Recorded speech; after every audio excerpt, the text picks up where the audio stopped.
Ẹ̀yin obìnrin ẹ má máa tanra yín.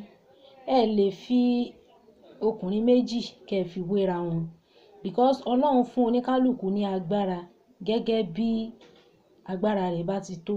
Ẹ̀rẹ̀ lómi tó dúdú, ẹ̀rẹ̀ lómi tó pupa, ẹ̀rẹ̀ lómi tó kúrú, ẹ̀rẹ̀ lómi tó ga, ẹ̀rẹ̀ lómi tí ó jẹ́ medium. Bẹ́ẹ̀ náà ni ó ṣe rí. So fún ẹ̀yin tí ẹ̀ ń béèrè nípa ẹni tí kò bá lè ṣe dáadáa. You see, when you talk about enough, kí ni nǹkan téèyàn lè ní téèyàn á fi sọ wípé èèyàn ti ní enough? Definitely, ó fẹ́ mọ̀ sí. So if you don't know enough, you wouldn't know if you have enough when you don't even know enough. You understand? But there is a level that you will be that you will know that you are comfortable.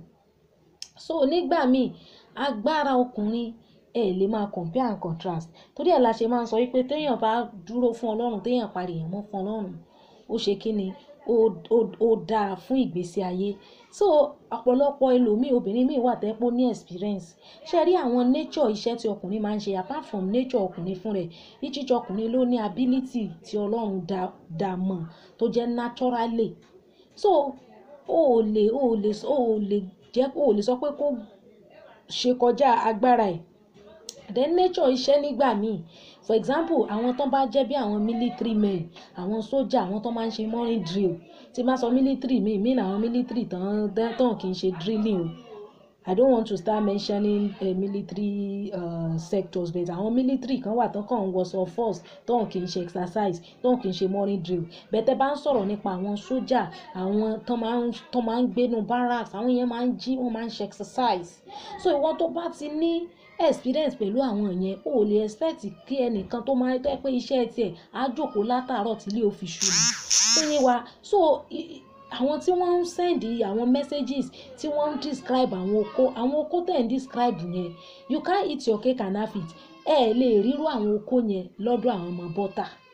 Tẹ́ bá mọ̀ pé okó lẹ ń fẹ́, ẹ lọ sí ọ̀dọ̀ àwọn tí wọ́n ń ṣiṣẹ́ agbára bí àwọn ṣẹ́rí ibi tí ntẹ́ ẹ fẹ́ wà, ẹ lè mọ́ láìkì láti lọ bẹ̀ because ọ̀pọ̀lọpọ̀ obìnrin, especially obìnrin tó bá kàwé, á lóun ò fẹ́ àwọn ọkùnrin tí àwọn àtisàn, and of course many of àwọn àtisàn yìí àwọn okó tẹ́ ẹ need ń bẹ lọ́dọ̀ wọn. So ìwọ tó bá ti mọ̀ wípé èèyàn tó fẹ́ rí tó lẹ́ experience pẹ̀lú ẹ̀rí sójà ni, o ò lè fokó sójà kó fi wé okó ẹni tó ń ṣiṣẹ́ ọ́fíìsì tó ń jókòó because apart from pé iṣẹ́ tí àwọn ẹni yẹn ń ṣe bí àwọn sójà yẹn, àwọn tanker driver, àwọn drivers generally, àwọn tí wọ́n ń ṣiṣẹ́ agbára, àwọn tó máa ń ṣiṣẹ́ irin, àwọn furniture makers, àwọn people yẹn wọ́n máa ń ṣe kíni, wọ́n máa ń ní iṣan because àwọn tí wọ́n máa ń ṣerú àwọn iṣẹ́ yẹn, number one, ẹni tí ò bá ṣiṣẹ́ yẹn tí ò bá fit kò lè ṣerú iṣẹ́ yẹn. Àwọn yẹn àkọ́kọ́ wà physically fit náà. Apart from pé wọ́n wà physically fit, oúnjẹ tán máa ń jẹ, wọn lè máa jẹ indomie kan máa mu tíì. So ọ̀pọ̀lọpọ̀ àwọn fine boys tẹ́ ń fẹ́ tán máa ń fine, tán máa ń dàbí ọmọ mọ́mì, tán máa ń handsome yẹn, ọ̀pọ̀lọpọ̀ wọn ló kó lọ́wọ́ because indomie náà máa ń jẹ, wọ́n dẹ̀ máa ń jẹ tíì. We all know the end product of indomie lára pé wheat àbẹ́wò náà fi ṣe. So everything náà starch náà ni, sugar náà ló sì máa dì sínú ara. So by the time tí gbogbo àwọn tó bá digest àwọn kinní yẹn, ó máa ń pa okó ni. Ẹ lè fẹ́ ẹni tó ń jẹ indomie tó mu tíì kẹ́ fi wé ẹni tó ṣe wípé bóyá ó ti máa jẹ àti jẹ iyán àti jẹ bà. Ṣó yé wa, àwọn driver tó máa ń travel láti Maiduguri lọ Lagos tán máa ń wà lórí tour yẹn, àwọn yẹn okó wọn máa ń ṣiṣẹ́ because nature ọṣẹ́ tán ń ṣe kò fààyè gbà wọ́n láti máa mu tíì, láti máa jẹ indomie. Àwọn sójà wọ́n á jí láàárọ̀, wọ́n á ṣe drill. Àwọn ọlọ́pàá tó ń gbénu barracks wọ́n á jí láàárọ̀, wọ́n á ṣe morning drill. So ìwọ tó bá ti dó sójà, tó ti dó ọlọ́pàá, tó ti dó àwọn tán ní iṣan yẹn, o ò lè mọ́ fi ṣan wọn wé ọmọ ọlọ́mọ kan tó nǹkan ń ṣiṣẹ́ ọ́fíìsì tó yẹ pé ìjókòó ló máa wà látàárọ̀ tí ilé ó fi ṣú. So you can't eat your cake and have it. Tó bá mọ̀ pé okó ló fẹ́, jókòó ti àwọn tó ti wà pẹ̀lú, mọ́ ní ọkùnrin ọlọ́kùnrin lára.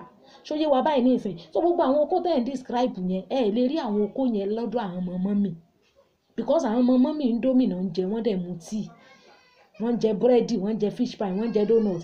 Ṣé ẹni tí ó drive tanker láti Èkó lọ Maiduguri so ni ó jẹ indomie? So tẹ́ ẹ bá mọ̀ wípé okó lẹ fẹ́, ẹ lọ fáwọn àtisàn. Ọ̀pọ̀lọpọ̀ yẹn ẹ kàwé, ẹ lè fàtisàn. You can't eat your cake and have it.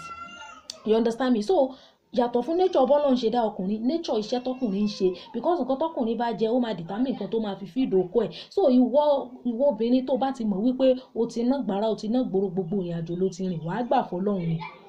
Ṣọ́yọ́ sọ̀rọ̀ mi yé wa dẹ́ ẹ̀yin ọkùnrin kan náà wà wọ́n lẹ́ fẹ́ yàwó ẹ̀ kí n súnmọ́ yàwó tẹ́ ẹ fẹ́. Ẹ wo ẹ má jà parọ́ tanra wa, obìnrin tẹ́ ẹ bá ti ń fi kalẹ̀, tẹ́ ẹ súnmọ́, tẹ́ ẹ do, tẹ́ ẹ kàn fẹ́ sínú ilé, ẹ ń push ẹ̀ sí wàhálà ni. Because obìnrin tí ò fẹ́ kọ́kọ́, tọkọ dẹ̀ ti pátì, tó dẹ̀ ṣì young, tó ṣì àwọn hormones ẹ̀ ṣì hot, problem lẹ́ ń fi irú obìnrin bẹ́ẹ̀ yẹn sí. Ṣóyé wa, tó bá jẹ́ ẹni tí ò tí ì sí ilé ọkọ ńsìn, tí ò tí ì marry is a different thing. Bẹ́ẹ̀ ni tó ti marry, tó ti wà sexually active, ẹ lè ṣe kí ni? Ẹ lè sọ wípé kírú ẹ lè parú obìnrin bẹ́ẹ̀ yẹn tì, problem lẹ máa fún un. So ìwọ obìnrin tó bá mọ̀, para rẹ mọ́ fún Ọlọ́run, tó bá ti ṣègbéyàwó mọ́ súnmọ́ ọkùnrin kankan, because ó kó ọkùnrin tó dógbẹ̀yìn ló máa jẹ́ size òbó ẹ. At the end of the day, ọkùnrin tọ́lọ̀ máa padà yàn fún ẹ gẹ́gẹ́ bí adé orí, ó lè mọ̀ nírú okó yẹn, wàá kàn máa dára ẹ láàmú ni, wàá tó wá máa ní kẹ́ni lẹ́ni máa lo oògùn. Ṣóyé wa, so for this video to be helpful, to balance it, tó bá mọ̀ pé okó ló fẹ́, ibi ọ̀dọ̀ àwọn fine boys ni àwọn yẹn ò lóko lọ́wọ́, wọ́n kàn máa ń fine, wọ́n máa ń lẹ́ẹ̀kẹ́ ni wọ́n lóko. Tó bá mọ̀ pé okó ló fẹ́, ó lọ sọ́dọ̀ àwọn artisan, àwọn tó máa ń ṣiṣẹ́ irin, tó máa ń wa tanker driver, àwọn tó máa ń, àwọn ọlọ́pàá, àwọn sójà, àwọn tó máa, because wọ́n máa ń ṣe drill, àwọn drill yẹn máa ń stretch iṣan wọn. O ò lè fi sójà tó níṣan kó fi wé ọmọ kékeré kan tó nǹkan ṣẹ̀ṣẹ̀ bẹ̀rẹ̀ ìgbésí ayé rẹ̀, tẹ́ pé kò lè ṣe ju bóyá ẹ̀kan àbí àbí ẹ̀mejì lọ, o lè fi wé àwọn sójà. So ẹ má máa tanra yín, ẹ máa para yín mọ́ fún Ọlọ́run, ẹ má ṣe ń tó lòdì sí ìfẹ́ Ọlọ́run, ẹ má lọ dóko láì tí ìgbéyàwó, torí àwọn okó tó ń dó yẹn at the end of the day tẹ́ ẹ bá padà fẹ́ra yín, problem ló máa padà jẹ́ fún ẹ tó bá délé ọkọ. Ṣóyé wa, so àárín àwọn nature ṣẹ́ tẹ́ lè ti rí okó nìyẹn, ọ̀pọ̀lọpọ̀ yín ò dẹ̀ ní fẹ́ fáwọn artisan. Àwọn artisan náà deserve ń tọ́da, ó yẹ káà náà fóbìnrin tó fáyìn. Ṣóyé abáhùn, so kò sí nǹkan tó burú. So kó ló fẹ́ ni àbó fẹ́ fine boy tẹ́jọ́ mọ́ lọ party tán mọ̀ pé fine boy ló fẹ́. So tó bá dẹ̀ mọ̀ pé fine boy ló fẹ́, wàá gbà fọlọ́run pẹ̀lú irú okó tó bá wà lábẹ́, máa fún ní ẹ̀fọ́, máa fún ní vegetable, máa fún ní fruit tó máa mú kókó ẹ̀ máa jí pépé, jẹ́ kọ́kàn rẹ̀ balẹ̀. Ṣóyé ẹbẹ̀ yẹn, so bó ṣe jẹ́ nìyẹn, gbogbo àwọn ten describe fẹ́mi yẹn, mi mọ̀ bí tẹ́ ti lè rírú àwọn okó yẹn. Ṣóyé wa bẹ́ẹ̀ yẹn, so nǹkan tí mo ní kí n fi fídíò yìí address nìyẹn, pé iṣẹ́ tọkùnrin ń ṣe, nature iṣẹ́, then ìgbé ayé tó ń gbé, oúnjẹ tó ń jẹ, ó máa ń determine, because àwọn ìwọ tó ń describe fún mi sìn, mo ní àwọn tó ń describe yìí kí ni iṣẹ́ tán ń ṣe, àwọn iṣẹ́ tó dárúkọ pé ń ṣe yẹn, yóò lè máa ṣerú iṣẹ́ yẹn kókó ẹ̀ má jí pépé. Ṣóyé wa bẹ́ẹ̀ yẹn, so tó bá ti ń fáwọn tó ń ṣe bẹ́ẹ̀ yẹn, ò ní lè balance up pẹ̀lú àwọn ọmọ mọ́mì. Àwọn ọmọ mọ́mì wọn ò lóko, wọ́n kàn máa ń fine ni wọ́n.